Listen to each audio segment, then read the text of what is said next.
Hi, I'm Wes, the Explosion, and I have a very weird relationship with the Mega Man Zero series.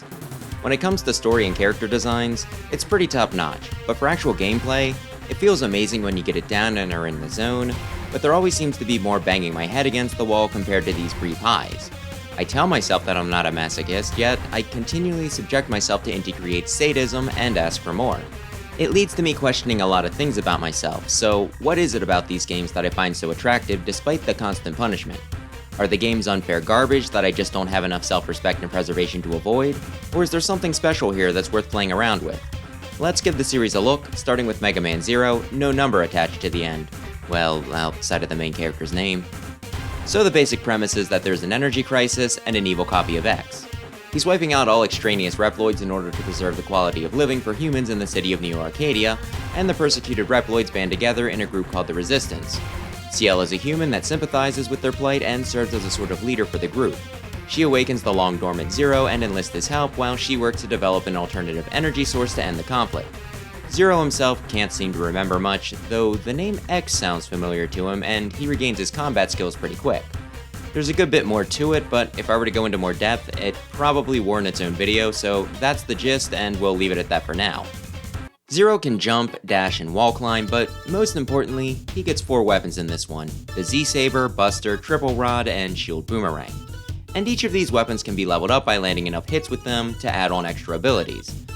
The Z-Saber has the most levels, and powering it up will give it more strikes to his basic combo, successive hits ignoring iframes, and letting it be charged, which not only widens its hitbox significantly, but also allows you to add an element to it. There are 3, fire beating ice, which beats elect, which beats fire. Attacking enemies with their associated element typically does no damage. And when struck with ice or electric, most enemies get frozen or stunned, whereas fire just lights them on fire, maybe doing some extra damage but still allowing them to move. Honestly, kinda think fire sucks and would only recommend using it if something's weak to it. The Saber can also gain an air spin, which has a nice hitbox and does decent damage. To get that though, you need to be using specifically air slashes, and while good, it might be a little disappointing if you were grinding with it, hoping to get the charge slash for a specific boss and then get that instead. The Buster, which is funnily enough a gun he picks up and not an arm cannon this time, is pretty much the same. Power it up to fire more bullets at once and then learn to charge it.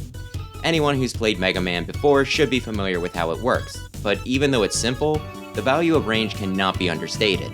The Triple Rod can be snapped out in 8 directions, like the Metal Blade, but close to mid-range. Power it up to increase how many times you can extend it, up to 3 lengths, which you do by quickly tapping the button, and of course to eventually charge it to do a little twirl attack with it. While it's a bit slow to come out, it's an interesting weapon since you can hit things at odd angles, at a decent distance, and heck, I think I've also pogoed with it once or twice. And Shield Boomerang can be held in front of you to reflect projectiles, or charged to be thrown out before it returns to you. Leveling it up makes it do the same thing, but better. If I'm being honest though, I feel like the game encourages you to take a more aggressive approach, so I tend not to use it. And the Triple Rod as well, even though it's interesting and against some bosses, it's the recommended choice.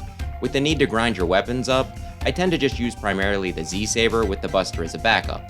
I'd like to practice with them all, but with everything the game throws your way, I just never feel like I have the time. Now we can get to the more miscellaneous mechanics. You have so many missions that you can choose at once.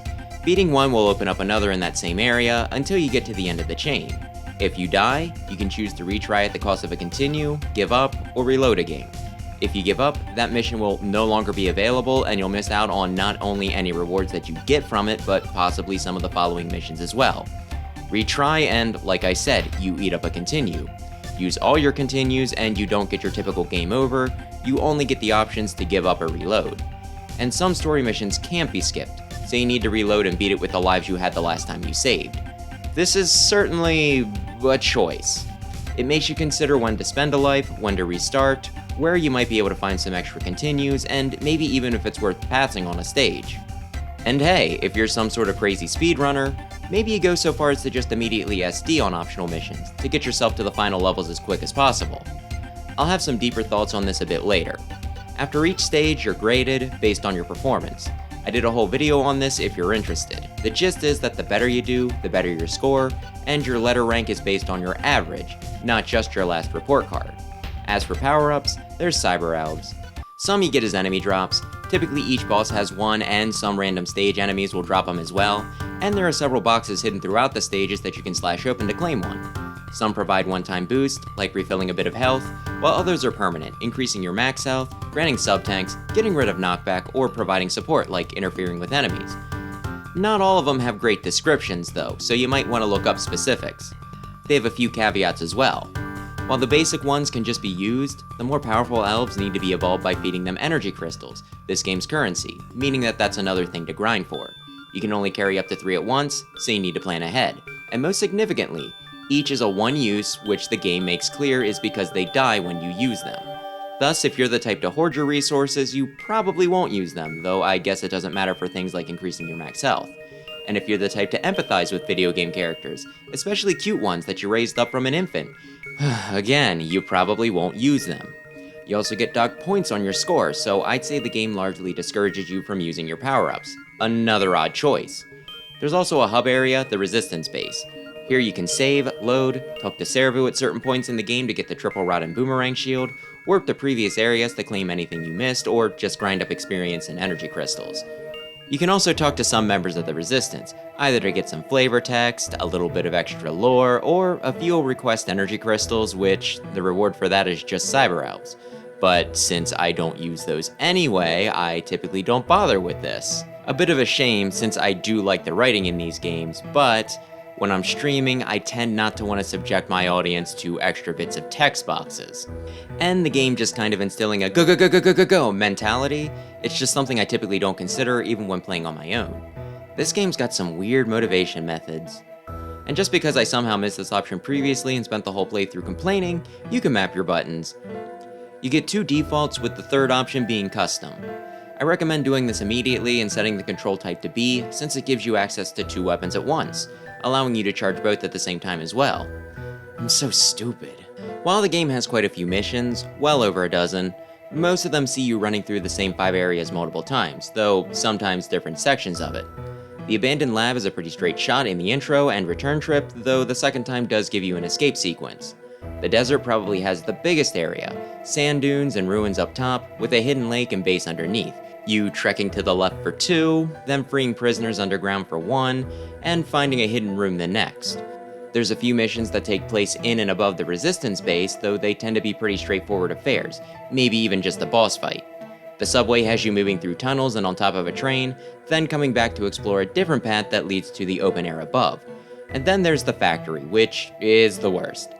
It starts out fine, you entering from out front and needing to decide whether you just want to march on in or take the secret path up top through the vents, but after being inside for a little bit, you get this dumb section where you have to ride on top of bundles of wood being carried by drones while avoiding welding arms, which I don't think work on lumber. Am I missing something here? Anyway, since you're stuck on a small platform, it's pretty hard to dodge, though I guess you could always try jumping to the bundle behind you, but either way, I hate this section. And when it comes to level design in general, if I'm being honest, most of these are pretty boring. It's just simple platforming, none of it really new, and the big challenge seems to be just how many enemies are stuffed into some of these stages. The fact that pretty much every main stage gets a retread doesn't help keep things feeling fresh either. When it comes to the missions you take on in them, a lot of these are pretty simple too, you just needing to go to the other side of the screen and beat a boss. This isn't necessarily a bad thing though, since that's how most games work. And honestly, the bit of extra context, like saying you're fending off a frontal attack on the base, or that you're going back to the starting area to retrieve some data, is actually pretty nice. Throw in a few oddball tasks like needing to liberate your allies from specific jail cells or outrun a bunch of falling rubble, and it can be pretty fun. There are a few though that I really wish would have been left on the cutting room floor. Remember how I said you needed to walk across the desert twice? Well, it's actually 3 times. Your first visit requiring you to do the basic go to the other side and kill a dude thing, but afterwards, you need to retrieve an NPC and walk him back to base. And this guy kinda sucks, him not moving if you go off screen until you come back and bump him, not dodging any attacks so you have to cleave enemies and bullets out of the air, and if you jump to the other side of a trap to disarm it, him walking directly into it while you try to get a good angle. And he's also really slow, which is great when you're being graded on time. Escort missions normally suck, but all the more reason to avoid them. Then there's another one where you have to search out several bombs in order to disarm them, and it takes place in the factory. Oh boy! To find them all requires either good intuition, memorizing the level, or meticulously checking every nook and cranny.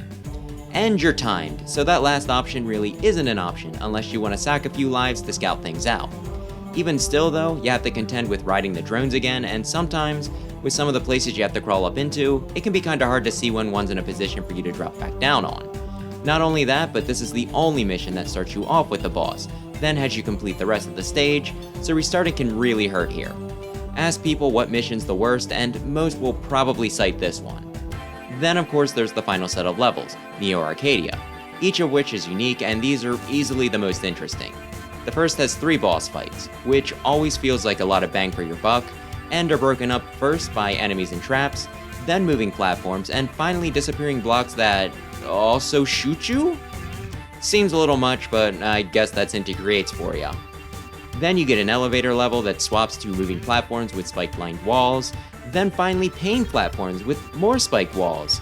Honestly, this one's really sadistic and new players will likely despise it, but heck, I think I played this game too much because I kinda like this one. Rage quits would be understandable though. The final stage is just a series of hallways broken up by boss rushes, 2 sets of 4, then the finale. Nothing too crazy, but it does what it needs to do, and there's even a hidden room where you can get some extra resources. And if you made it this far, the regular bosses will probably be a cakewalk at this point, so it's a bit of a confidence boost as well. So yeah, overall not the best set of levels, enemy placement being the big thing that seems to have some thought put into it rather than the layouts. Guess maybe they figured that the main appeal was cutting things down with your sword, which, fair, but it still feels like they could have done more. There's a good bit of boss variety in this one, from the typical humanoid-ish animal bosses from the X series, the much more human androids, and even several large mechanoids. There's also a lot more spice added to this roster than ones past, since most are based off of mythological figures, from this obvious Hydra reference, to Hanu Machine being based off of Son Goku, or Hanuman, to copy X's angelic appearance, paired with his demonic red eyes. It's really cool connecting the bosses to their inspirations, and even the ones that I'm unfamiliar with still give off an almost otherworldly aura. As for the fights themselves, pretty much all of them get completely rolled by their weaknesses. Of course, early on you're likely not going to be able to charge your weapons, unless you do a lot of grinding, and you're likely to encounter a good bit of resistance with the first several you face. Heck, while the intro golem is pretty simple, you just need to hold out until you get the insta-kill weapon due to plot reasons, the very next one, Aztec Falcon, is actually where a good number of people say they checked out. While the bigger health bar might have something to do with it, I think the bigger issue is that it's a timed fight, where your sword likely has very limited range and the electric arrows he constantly fires off makes it hard to slide down the wall low enough to make use of your buster, pressuring new players into making costly mistakes. Most bosses after that are a combination of learning their patterns and figuring out which ones are easiest for you personally to take out early, building up your strength in the meantime to deal with the trickier ones. My personal recommendations for early bosses are the trained control unit, since you can keep your distance and fire pot shots when it uses its flamethrower, low risk, then take a few cheap swipes while dodging around when it tries to slam you into the roof. Hang around the edges for this part so that you have plenty of room in the middle to run to. Then there's the Hydra in the factory stage. Pick your best moments to strike and you'll get the flame chip, which you can then use in the desert to hopefully take out Anubis if your weapons are strong enough, and then Blizzatch for the ice chip. After that, you're off to the races, abuse charge shots or slashes, and not much can stand up against you. A few special notes though, Phantom is null type and has no weakness, so you'll need to be a bit sharper picking up his patterns. Don't panic against Harpuya and you can get him into an exploitable attack loop with the ice chip. Leviathan you fight underwater with some floor spikes, so minding her location and your own altered jump heights is important. As for the one drill tank you fight in the story mission, just remember that a fully charged slash hits a much bigger area than you'd expect and it shouldn't be too bad. Oh, and then there's the Rainbow Devil because of course there's a devil. I just like that line of enemies so I wanted to make mention.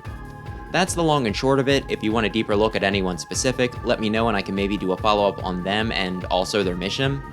Of course, there is still one more that needs a special look, the game's final boss, Copy X. His first form swaps elements, getting a different attack for each, and he'll constantly chase you down. I personally run away, then strike him when he comes after me, hopefully stunning him in the process. Sometimes I'll get caught between him and whatever attack he shot out, but it works more often than not. His final form is the only fight I'd call a little unfair, him floating above you, you having just a little bit of floor, with vertical platforms moving up and down on either side. With the pits, there's a lot of room for insta-deaths, especially if you get hit with the halos that freeze your controls while you're wall climbing. And while I kinda wish that there was more warning about which hand was starting his laser attack, Both that and when he sets the floor on fire are easily dodgeable, as long as the side platforms are low enough. Sometimes you'll be chased to one of them by an attack, it'll be too high to jump on, and you'll have to tank a hit while hoping that it dips down again before your iframes wear off. And the small screen doesn't help any of this, you not being able to see when the floor stops being on fire either. But maybe it's my fault for not staying perfectly center and staying aware where both platforms are at all times. Either way, I don't like this fight, felt gypped quite frequently against him, and also, he takes extra damage from ice because I guess he's part flying. Either way, strong designs, though the actual quality of the fights vary wildly depending on what you're able to do against each at the time. Whether one's bullcrap, challenging, or a pushover can really all come down to how many guys you slap before the big fight. I really like how the game looks. Granted, my first console was a SNES, which the Game Boy Advance had a similar style of pixels to, so maybe I'm biased, but I think the Zero series has the coolest aesthetic. And I think that each design is translated really well for the system. There's never really any points where I can't tell what I'm looking at, and for the finer details, the little portraits for dialogue look nice. That said, the environments feel a bit lacking. A good bit of that is just how much they're reused, like discussed earlier, but even then, it doesn't feel like most of the locales do anything special. The desert has sand, the abandoned lab is just the same hallway in similar states of disrepair, the Neo-Arcadian temple is just a bunch of blocks and pillars.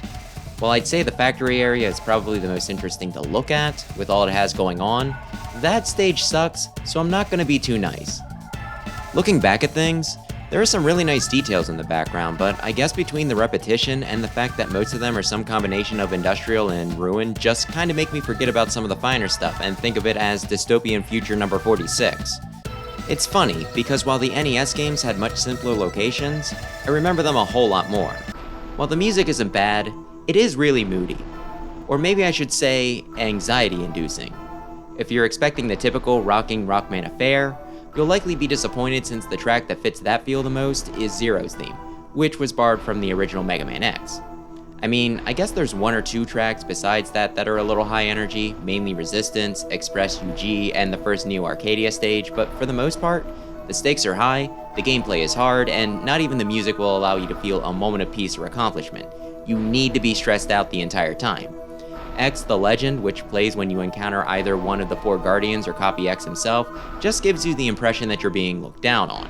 Still, like I said, not a bad thing, it definitely matches the tone of the game, and while, unlike the OSTs from Classic and X, I probably wouldn't play too many of these at social gatherings, it definitely gets you in the mood for the hell that's in store. Plus, when the music is this oppressive, I feel almost a sense of defiance that makes me want to kick the game's ass all the more. For difficulty, I'd say the game's hard, but only half on purpose. Actually, maybe just a third. The bosses can be imposing when you first fight them, though all but the final form of Copy X are manageable with a bit of practice. And something I only found out about recently, apparently if you have an A rank, the bosses get an extra attack they can throw your way. I only did a try-hard run recently, retaining my A until the final level when it dropped to B. I thought it was crazy when Ellie Elephant started throwing boomerang tusks at me and the Hydra would fire a volley of shots in my direction, when I remembered that this was a thing that 3 and kinda 4 did and realized that they must have implemented this feature earlier than I realized. I think it's really cool that outside of hating yourself enough to go hard mode, there's a bonus layer, where a little something extra is thrown your way after you've proven you can handle it. I think I've seen every extra attack outside of Copy X's since I dropped down just before then because I was too scared to try the final level with the extras on, and Harpuya, who got stomped before he could do whatever he had up his sleeve. Oh, and as for actual hard mode, you take more damage, can't use elves, can't level your weapons, and have to be insane. Back to basic stuff, there's definitely some tricky levels with enemy placements that, if you're not on your toes or have them memorized, you're likely to dodge one only to get clipped by another. Combine that with the Cyber Elves and the grading system, where you not only take a point penalty but are guilted as well when you try to actually use your upgrades, and missions that you need to complete fast, but you're assigned an annoying task like an escort mission, which runs counter to their speedrun demands. Of course, those two things are choices. You can easily decide to just not care that Cyber Elves die once you use them, or call the whole points thing bunk and choose not to bother. While it's still no fun being told that you're a failure, at the same time, the game is really hard. So as long as Inti Creates report cards aren't your only source of validation, you can just be satisfied with clearing the missions. As for the unintentional stuff, the screen is way too small, and there's going to be a lot of times that something swoops in from out of sight and gets a cheap hit in, at least until you learn the levels more. The big thing though is just what a drag needing to grind in an action game is, where you're timed no less, in order to get anything. My last 2 playthroughs, my biggest stumbling block was just that I started out the game doing next to no damage, not having access to the charge attacks or combos that are needed to really lay down their hurt, especially against bosses with elemental weaknesses.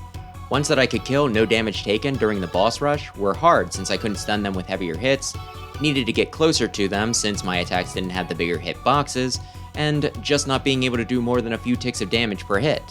These guys have multiple health bars, and they drain fast with your full suite of abilities, but until you get there, they can be excruciating to whittle down.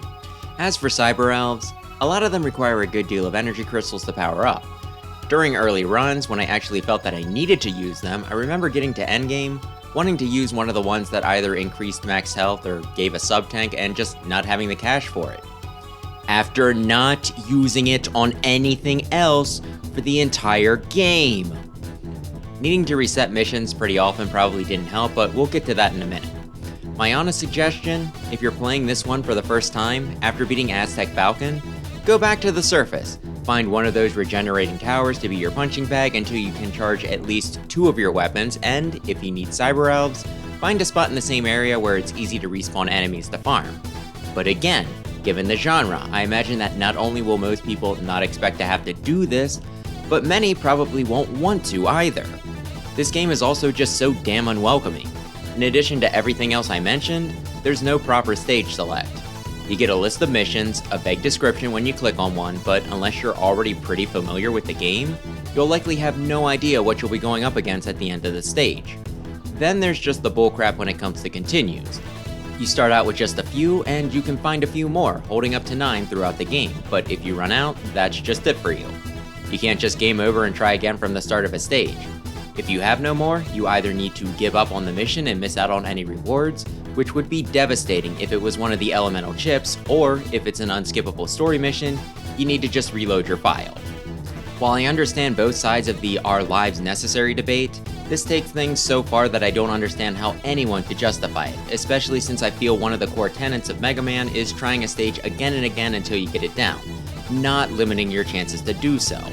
And lastly, a decision that I don't get unless it was put in specifically to torture the player, there is no skipping cutscenes. Play the game already and just want to focus on gameplay this run? Too bad. Died to the final boss and want to skip the cutscene you just watched a few minutes ago? Screw you. Got a story mission, watched the accompanying scene, saved afterwards, then had to reload the file later? You're reading the same dialogue again, including the save option, despite literally nothing happening other than a retread since you last saved.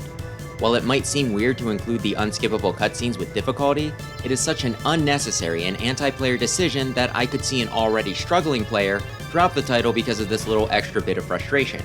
So yeah, the game's hard, I'm not sure how much was intentional. Honestly, from a gameplay standpoint, I'd probably say that this is the easiest of the Zero titles, but because of just how poorly formatted it is, it might be the most frustrating to complete, which starts the series out on a very bad foot.